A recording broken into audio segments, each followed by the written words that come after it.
Hey everybody, thank you for joining my channel. Today I want to talk to you about the science behind female hair loss. Let's get into it. First thing you want to know about the hair growth cycle. The hair growth cycle is a repeating cycle. The first stage is anagen, and the anagen stage is where the hair stays in the growth phase between 2 and 7 years. And then the second cycle is the canagen stage, where the hair grows slowly, and it stays in that between 2 and 3 weeks.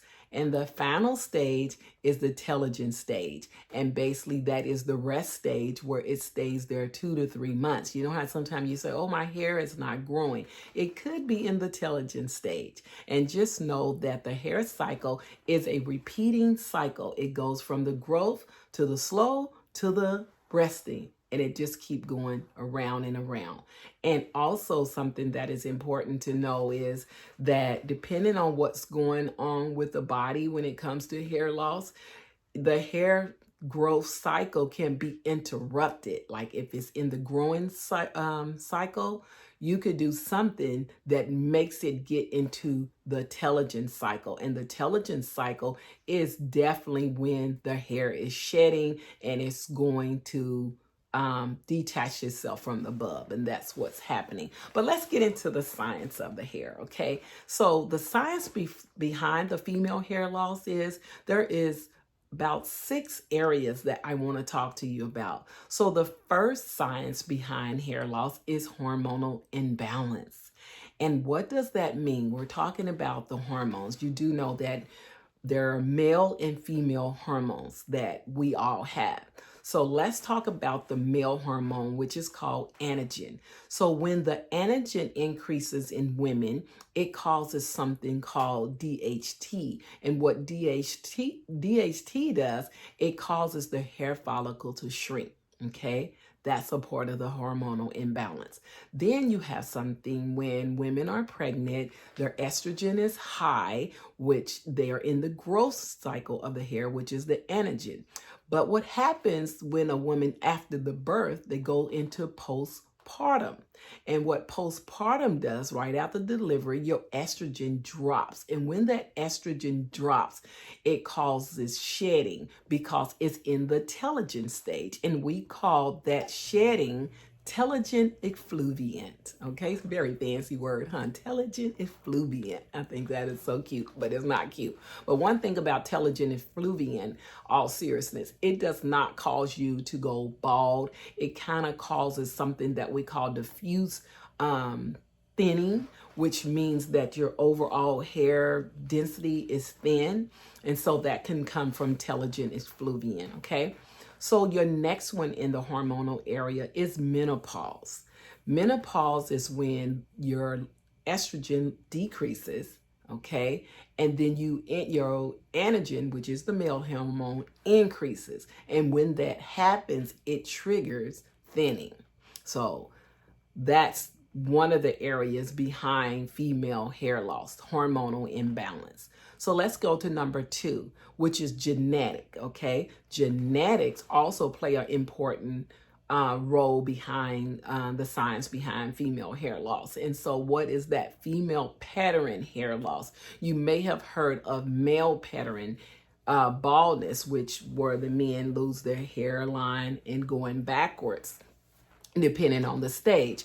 But there is also female pattern hair loss. And most female pattern hair loss is often hereditary. Your mom, your father, your siblings, someone, very close in that area, very hereditary, can be hereditary. And then also female pattern hair loss has been linked to DHT. Once again, that's that male hormone. When it's increased in women, it produces something called DHT, and DHT causes hair loss, okay? And so your next factor behind science behind female hair loss is stress.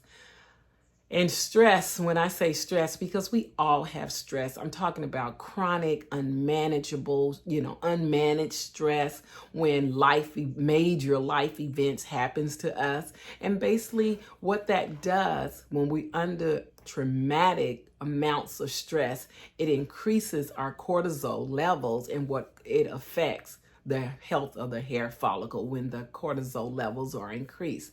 And so what that does, it triggers telogen effluvium. Okay, so telogen effluvium, what we talked about is the stress hair loss. You know, we talked about it just a second ago about when the shedding, when the postpartum mom hair goes into shedding, and it sends it into the third stage. And that's what TE is. Telogen gets its name from the third stage of hair growth.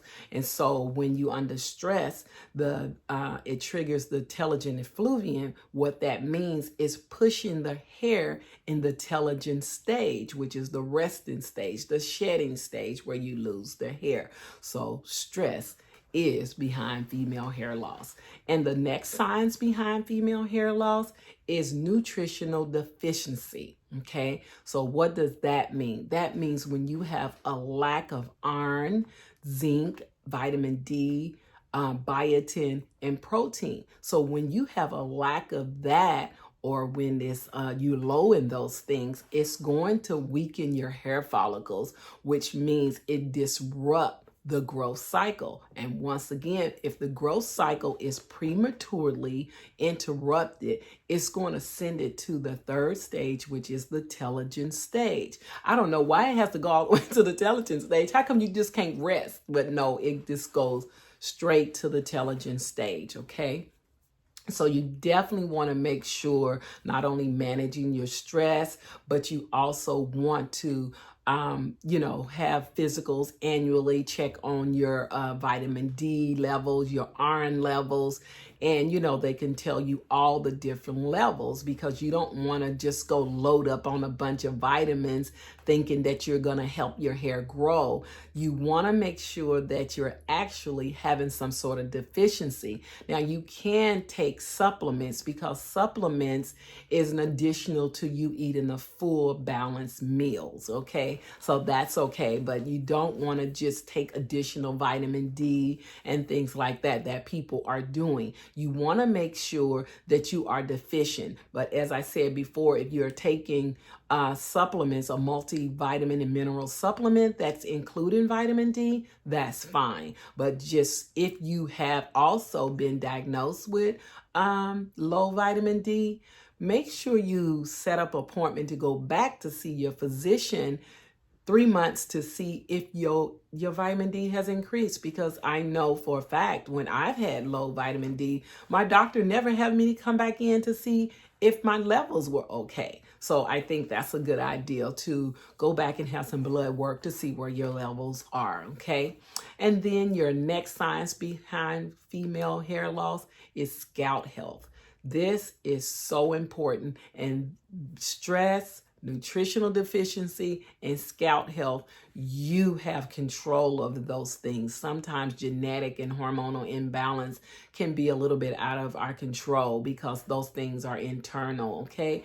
But when it comes to scalp health, I'm talking about scalp inflammation, scalp buildup, poor circulation. All of those things interfere with the growth, okay? So that's why it's very important to cleanse the hair and scalp properly, where you want to detox the scalp. You want to exfoliate dead skin cells, and that is going to promote healthy hair, because your scalp is going to be able to breathe. And then scalp massages also help with poor circulation. When you may hear that I talk about scalp massaging, because if you have poor circulation, it's going to get the blood flowing. And once again, I'm talking about detoxing the scalp, exfoliating the scalp. Very important, because it's going to promote more growth. If you got a healthy scalp, you're more likely going to produce healthy hair follicles, which equals healthy hair. Okay. And then the next thing that's behind the science behind female hair loss is autoimmune disorders. Okay. What an autoimmune disorder is, it's when your immune your own immune system is attacking your hair follicles. Yes, there is a thing where your own body attacks your good follicles. And so the type of alopecia that is known for that is called alopecia areata. It's known for an autoimmune disorder. And that's something the doctor, your physician, will be able to talk to you about.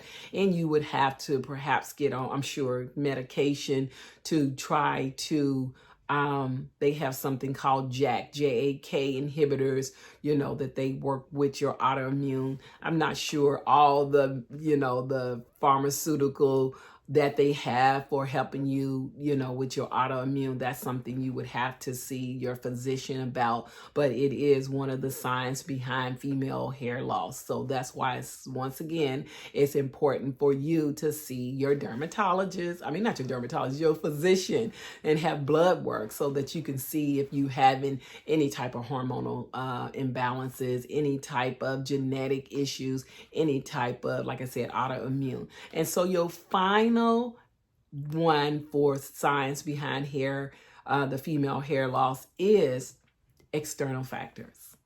A lot of times this is really the majority where a lot of women are living.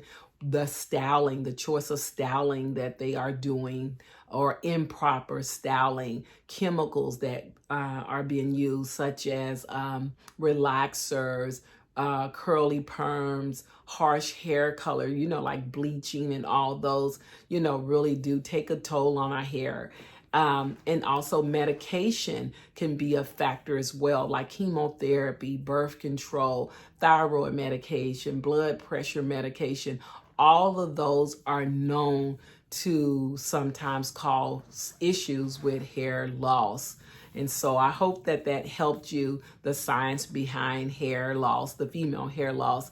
And out of, majority of those you can, make a difference in it, is what I'm trying to say, as far as your stress, your nutritional deficiency, your scalp health, and external factors such as, choosing healthy styles and avoiding, if you can, chemicals that is damaging to the hair. And even medication, if you're on medication, you can talk to your doctor about seeking medications that does not have the side effects as far as hair loss, okay?